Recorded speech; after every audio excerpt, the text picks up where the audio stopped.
All right. Welcome, everyone. Has it been 30 minutes since we've been on? I can't believe time's gone that fast. So, in conclusion, Yeah. all right. So, we'll start with a prayer. Does somebody want to start? Or I'll say. Okay. All right. Father in heaven, we're so grateful for this day and so grateful for all of our many blessings. We're grateful for the gospel and grateful for the opportunity to obtain an education and so grateful for the opportunity to learn from one another and grateful for uh, the opportunity to further our education and to better our skill set and ask for thy blessing to be with us as we discuss this week's lesson. And we say these things in the name of Jesus Christ. Amen. Amen. Thank you very much. You bet. So, this lesson this week was on gratitude. And we were required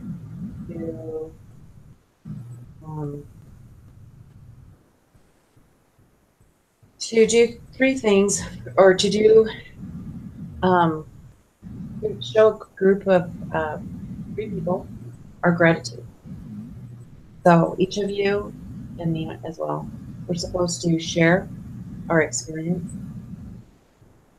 And so we'll start with that first. Anybody want to start? Yeah, I can start. So I wrote my wife one. I wrote her. I feel like I wrote her a text message. I feel like that counts. It was different than just a normal message. And I just expressed my gratitude for her. It's been a long semester for her. I'm at the end of my junior year, I'm not quite sure where you guys are at, but I bet you guys are pretty close to where I am. And um, man, accounting has not came easy to me. It's been a difficult situation. I feel like I'm pretty good with numbers and I catch on super well, but there's just a lot of information in some of my classes right now, and I spend a lot of time. I'm up at 5:30 and typically don't go to bed till late, and my wife and I, we just kind of see each other in passing. And so I'm just super grateful for her because every time I come home, there's like a meal on the table, the house is picked up, and it just makes it nice so I can sit down and go straight to work, right? Those little things. And so that's how I expressed my gratitude to one of my people. Do we need to do all three of them? I don't think so. I think it's Okay. just headed, just kind of your experience having Oh, well, that was one of my experiences there. So, okay. Chris, do you want to go next? Yeah, I basically call my family and express gratitude for all the things they've done for me over the years and stuff like that. And I couldn't get to give them the candy because they're far away. The goodies and stuff, but expressing gratitude really show appreciation for the things they've done, kindness and stuff like that. Yeah. Okay. Kitty, do you have a list of people that you feel you Yeah. want to give? Yes. So I know exactly what I am going to do, and I will get it done tomorrow. And I'm excited about it and excited to report back. So Awesome. Awesome. All right. So I sent um, a letter to a very good friend of mine, and I did a box of treats to my coworkers who are actually in DC. And I just thank them for the learning experience that I'm having. They're very patient with me. I haven't had a job in 26 years. And so I just thank them for the experience. And my experience with doing that, they were shocked that somebody would send them something. and really it was for me, I was very grateful, but it really is a small thing. I mean, as an LDS sister, we're used to getting meals and watching other people's kids. And so I think, giving service is kind of second nature, but it was kind of heartwarming how shocked they were to be getting something, thanking them for something. So kind of sad, but it was kind of cool. So that was my experience. Okay. So did you guys get any reactions from any of the people that you thanked? What were the reactions? Mine were shocked. Yeah. Yeah, I feel like my wife was a little surprised by mine. Yeah, sometimes I feel bad because this is a downside of me. Like, I'm, I'm like super worried about me a lot, and so she was definitely, surprised that had taken the time to do that. So I would say surprised would be a good way to put mine, at least. That's nice. Chris, did you get a reaction yet? Yeah, my family and relatives told me I was welcome for remembering to say, thank you. So it really showed that the appreciation was, there. I recognize it. So So, I didn't do my family so I think we're all jokesters in my family. I think they would have asked me, what do I want? Anything to my family. Okay, so what is the role of gratitude in organizations? What do you suppose is the most important role? Yeah. So I get to experience this, in my job, so when someone is entitled or does not show gratitude, um, it makes a big difference versus someone who does and shows appreciation when you help them out or do something for them. It fosters a um, a culture of gratitude. No, not to quote that what we were supposed to read, but no, it really does. It really generates kind of a culture of caring for each other and also looking out for one another. And I was just kind of going back through the article, fostering a culture of gratitude, and one thing that stood out to me is it says a study of over 1,700 employees conducted in 2012 by the American Psychological Association indicated that more than half of all employees intended to search for new jobs because they felt underappreciated and undervalued. So, that's a staggering number, that over half of people who are employed are looking to change jobs because they're feeling underappreciated or undervalued. And it goes to show how far, people typically, I think about employment and they're like, well, how much am I going to get paid? And that's a big part of it. But if someone feels appreciated and feels like they're a part of something bigger than, just their salary, then it tends to make them stick and make them a productive employee. So that's my thought on that. Nice. Anyone else?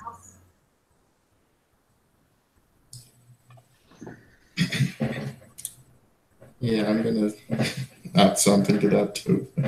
I always would hear my employer, would say thank you to the other employees, and even sometimes me just express thank you. And I've worked other places before. I never really hear that. It's kind of different. That reminds me of our topic tonight gratitude. It really builds someone esteem up, where they feel appreciated and they want to work more and do more for the company. This is something I observe from my employers. It's really good. I like what you said. It builds their esteem, and Yeah. when somebody feels confident, they do more. They want to do more because they feel confident. I like that. All right. So one of the questions I had was, why is it important to foster a culture of gratitude? Can you kind of answer that? Yeah, like what Kenny just said, it helps to build the company. It helps to build the organization up, a culture of caring for each other in the company. So do you think that most people would be satisfied with just hearing a thank you more often than they would, say, getting an award? You know what I mean? I think a little bit of both.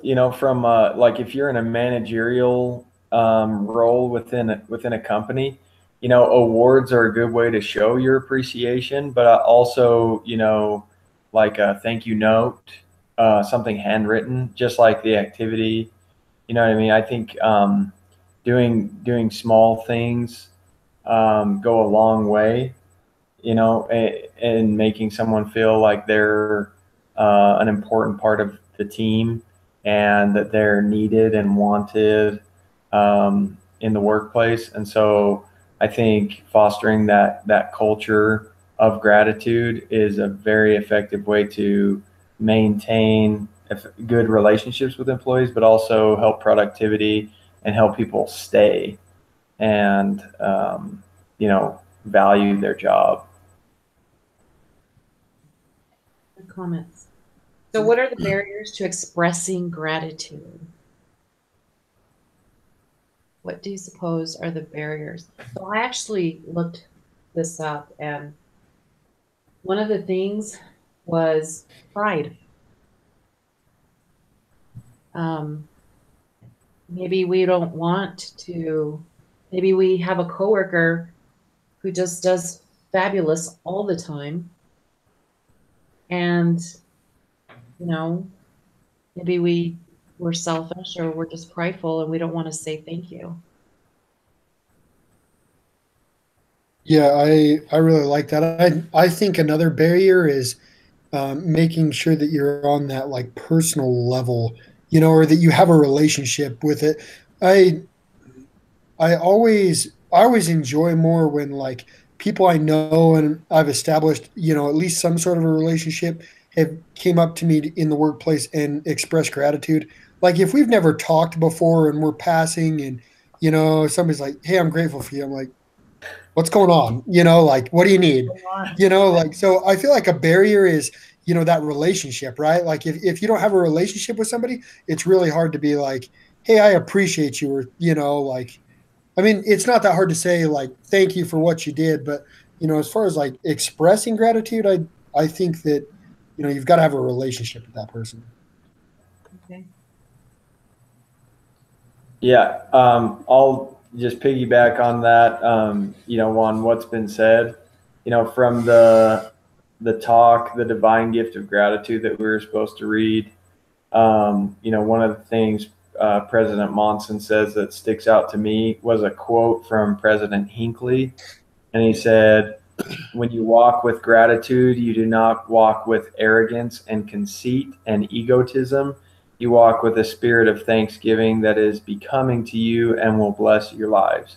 So it's exactly, kind of what you were talking about, Sonia, with pride. When the opposite, of being grateful is being prideful. And so, when you have an attitude of gratitude, then it kind of spreads on its own. So just like what Bracken was saying, with people you have relationships with, it's easier to express your gratitude when you have that kind of built into your character. Okay. All right. Going to President Monson's talk, how does sincerely giving thanks unlock the doors of heaven and help us feel God's love?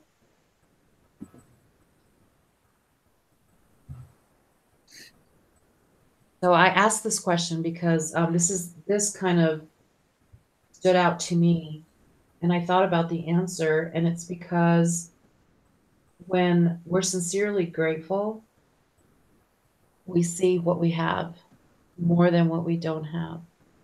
And I think that unlocks the doors, and we can feel God's love because we see how, like, let's say we're going through a trial. If we always have gratitude for what we have, we see around us, we don't concentrate so much on our trials. We're thankful for what we have. You know, money might be tight, but I have a roof over my head and we're not hungry. And I'm thankful to Heavenly Father for that. So, anybody else?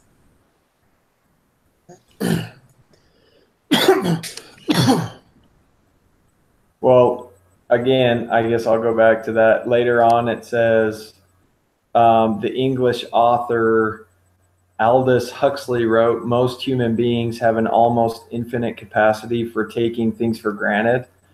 So just what you were talking about, so I remember when I went on my mission to Chile, down in South America, and I remember when I got home, I laid down on my parents' carpet, and I was like, holy cow, I forgot what carpet feels like. This is awesome, because in Chile, most people didn't have carpet.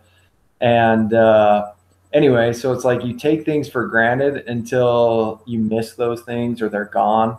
And so, thinking about those types of things that you do take for granted might help you to be more grateful for what you have, just like what you were saying. Nice. Nice. Anybody else?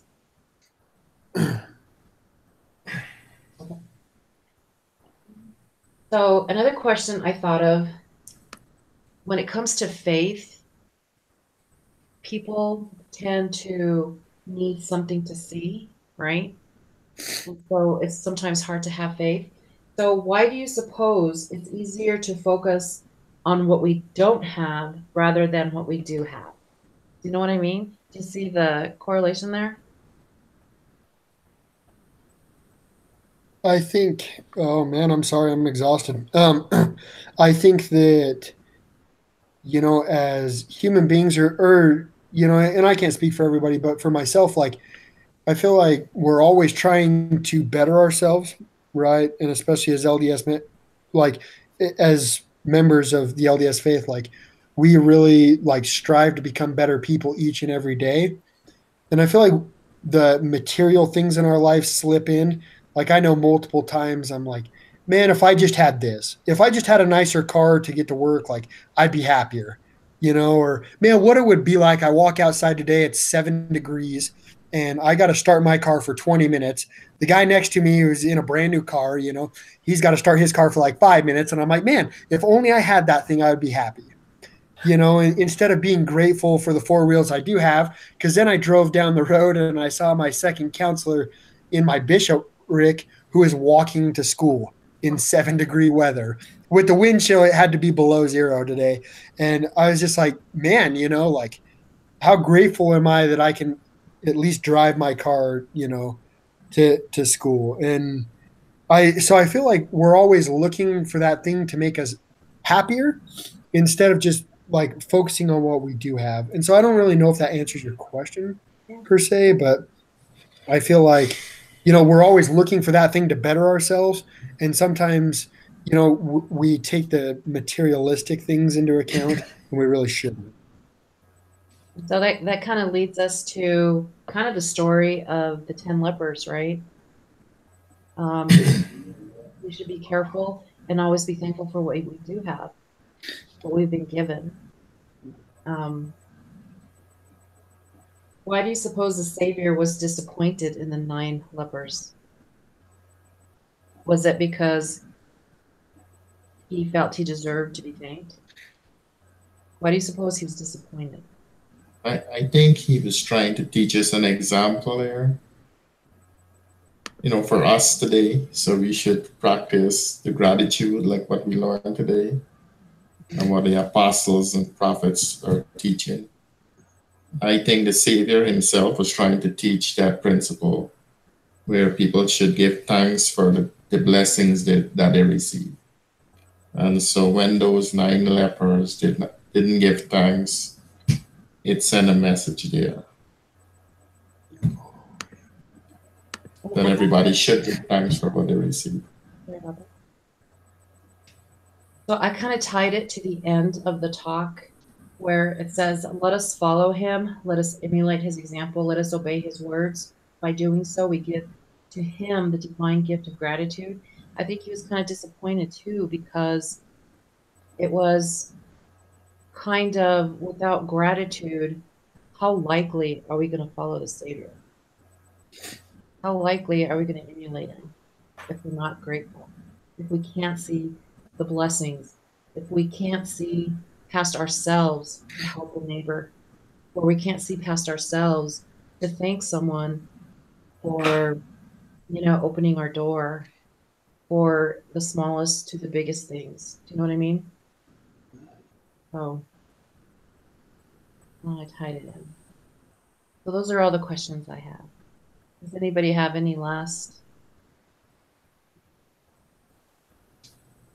I would just lastly just add, I think it is like you were saying, it's just like so easy to take for granted what you have, and until it's like taken away, and then you're like, oh man, and so, but it's hard to see that because of the pride that's in us, and because a lot of times we are self-centered, that we don't even realize what we have, and so this was a good, reminder for me, to look inward and see and kind of count my blessings and what I've been blessed with, because it's easy. I think with social media, especially, and some of these other things we have out there, it's so easy to compare yourselves to everyone else and be like, oh, I don't have that. If I, or I'm not as successful as, someone I went to high school with, or my friend has this, or my friend has that, and I don't.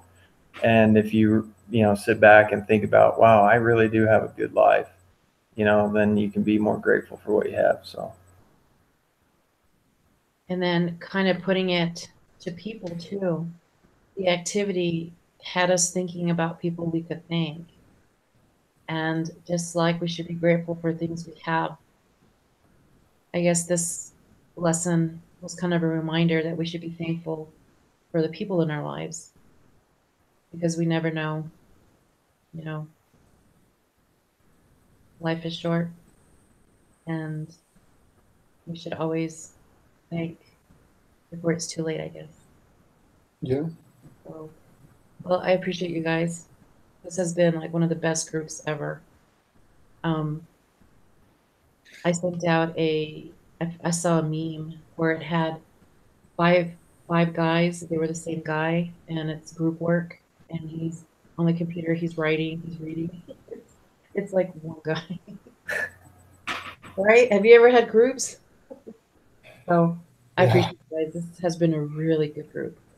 I'm sure. Yeah, no. Yeah. That on that one. All right.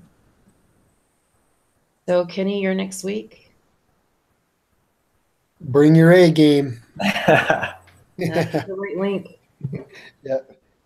Yeah. And Awesome. awesome. Well, you guys have a great week, okay?